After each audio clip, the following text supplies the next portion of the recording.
Bonjour chers auditeurs et auditrices, bienvenue sur le podcast Arrête de te battre, tu vas encore grossir, le podcast dédié à la silhouette et aux émotions. Je suis Christelle Dalérac, naturopathe, auteure du guide Arrête de te battre, tu vas encore grossir, et je suis ravie de vous accueillir sur ce podcast et de partager ce moment avec vous. Alors aujourd'hui, on va parler de la symbolique émotionnelle des aliments. Peut-être que ça va être une première pour vous de découvrir que les aliments peuvent avoir une symbolique émotionnelle et raconter certains de nos blocages ou ce qu'on recherche émotionnellement à travers l'alimentation.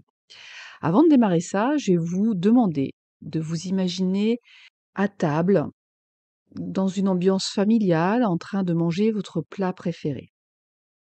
Imaginez ce goût, cette texture. Est-ce que cela vous rappelle des souvenirs? Un partage de rire avec des gens que vous aimez? Des moments d'intimité?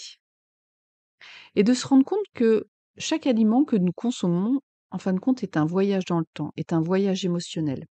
Il raconte parfois même des histoires oubliées, comme j'ai le souvenir d'une femme qui, en pensant à la fraise, repensait au jardin de sa grand-mère, et elle, petite fille, en train d'accompagner sa grand-mère à travailler dans le potager. Ça raconte aussi des traditions familiales. Et la nourriture n'est pas seulement une source, on va dire, de nutriments, c'est un livre vivant. C'est des récits, des croyances et des émotions. Alors bien sûr, avant d'aller à fond quand même sur ces symboliques émotionnelles, on va revenir un peu aussi dans l'histoire de France. De se rendre compte que déjà, l'alimentation sous-entendait certaines choses.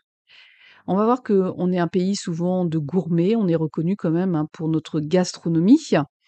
Et on va voir que chaque époque est reliée à un style alimentaire. Ça représente aussi des expériences de vie. Si je remonte jusqu'au Moyen Âge, la nourriture était surtout un indicateur social, c'est-à-dire le peuple se nourrissait principalement de céréales, ce qui représentait, on va dire, la simplicité de la vie rurale.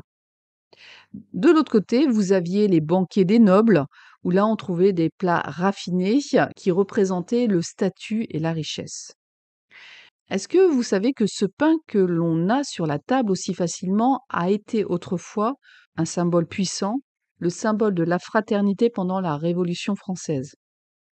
Si je vais jusqu'à la Renaissance, on va voir que les banquets de la Renaissance étaient vraiment le reflet d'une époque de découverte, de créativité. On a eu l'introduction de nouveaux aliments, tels que la tomate, le maïs, le cacao, et tout ça grâce aux explorations. Donc c'était vraiment le reflet de l'ouverture sur le monde, une forme de progrès, de curiosité de cette période qui était vraiment très riche et très florissante. Si je fais simple, le XXe siècle, il y aurait beaucoup de choses à dire, mais je vais prendre l'exemple du vin.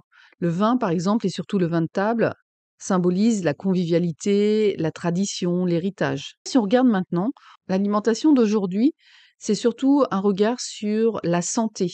L'alimentation santé, l'alimentation qui respecte l'environnement. Et ça va aussi influencer les choix.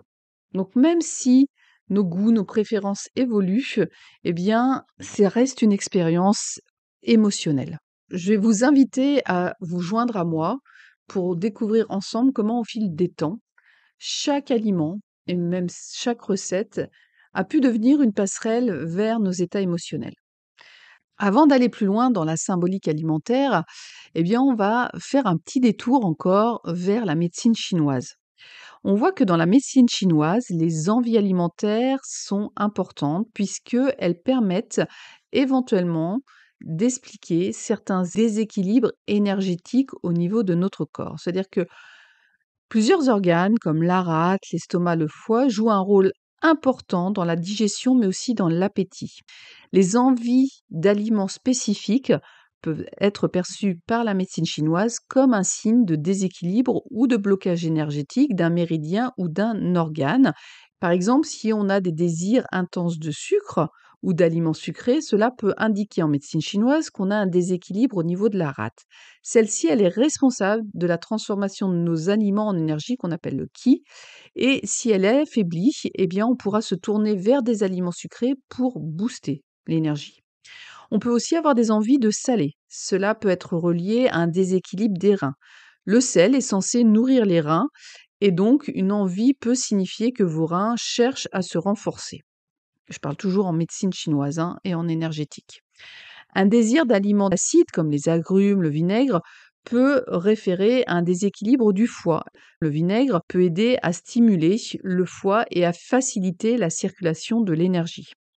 On peut aussi avoir des envies d'amer qui vont être plutôt associées au cœur et ces aliments peuvent aider à évacuer la chaleur et à sécher l'humidité, parce que vous savez qu'en médecine chinoise, on fonctionne selon les différents éléments, la terre, le feu, l'eau et l'air.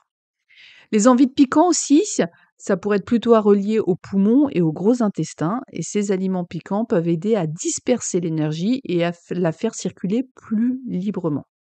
Donc ces envies ne sont pas simplement des caprices, mais vous pouvez déjà vous dire que c'est une manière dont votre corps essaie de communiquer avec vous sur les besoins profonds pour rester en équilibre.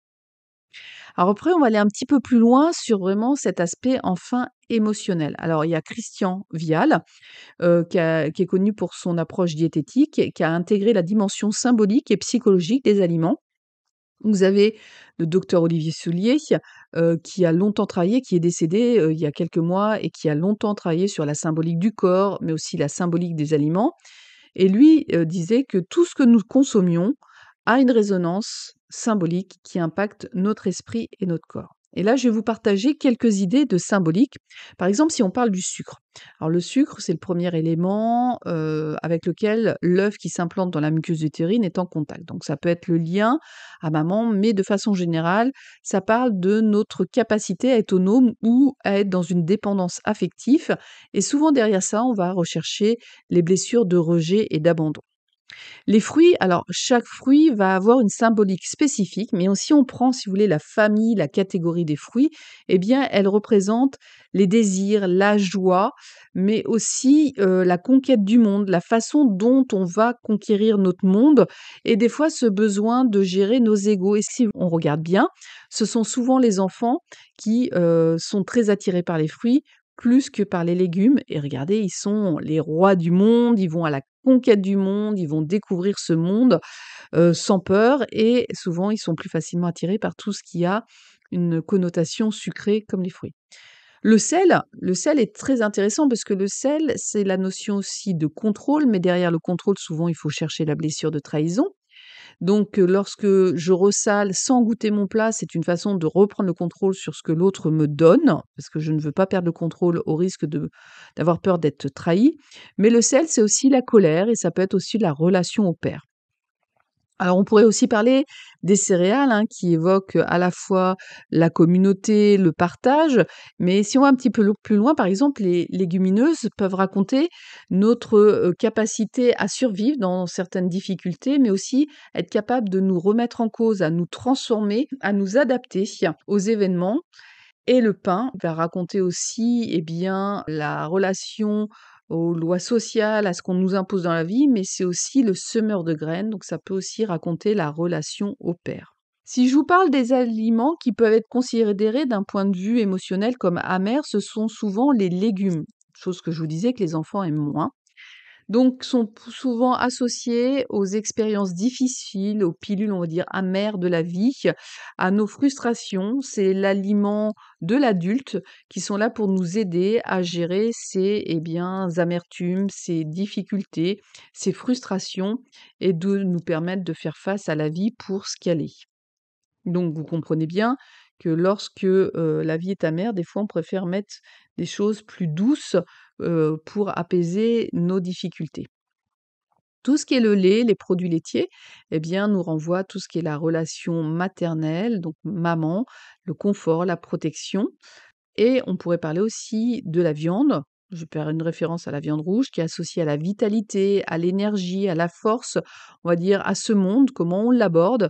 Et sa consommation peut aussi évoquer des questions éthiques, spirituelles.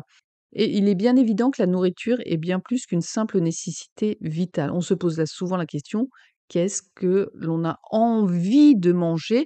Et j'ai souvenir, un de mes fils, quand il était petit, me disait toujours, quand je lui demandais qu'est-ce qu'il avait envie de manger, il faisait vraiment le distinguo entre ce qui est bon pour la santé et ce qui est plaisant pour le goût. Et il me disait quelque chose bon pour la bouche quand il était tout petit, avec, voyez-vous, cette notion de plaisir.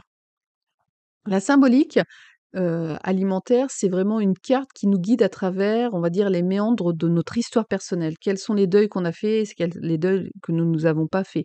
Pour moi, c'est un témoin, si vous voulez, silencieux de nos joies, de nos peines, de ce qui est encore à régler, ce qui est déjà réglé.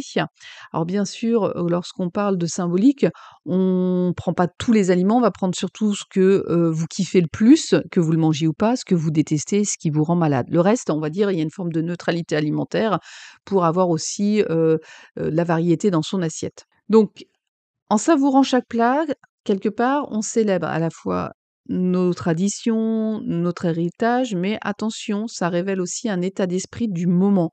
Regardez, vous n'avez pas les mêmes désirs alimentaires aujourd'hui qu'il y a 10 ans et vous ne cuisinez pas les mêmes recettes et je suis sûre que si je vous demandais de ressortir une recette d'il y a 10 ans, peut-être que vous auriez même pas envie de la cuisiner. Alors la prochaine fois que vous, prenez une bouchée, rappelez-vous, ce n'est pas un simple repas, c'est aussi peut-être votre corps qui vous parle et qu'il y a quelque chose à comprendre derrière la consommation d'un aliment en particulier pour, vous aider à mieux vous positionner dans votre quotidien, que ça soit d'un point de vue nutritionnel, mais aussi émotionnel. En prenant, on va dire, conscience, de ces symboliques, on peut vraiment mieux se positionner et mieux se référer à nos valeurs personnelles. Donc voilà, on arrive à la fin de ce podcast. J'espère bien que ça vous a éclairé sur ce qu'était la symbolique émotionnelle des aliments. Si vous avez aimé, n'hésitez pas à liker, à partager ce podcast. C'est une façon aussi de le soutenir. Et si vous voulez en savoir plus, il y a un atelier d'une journée voilà, sur la facette émotionnelle des aliments en live le 18 octobre. Vous aurez toutes les informations sur www.silbaya.com.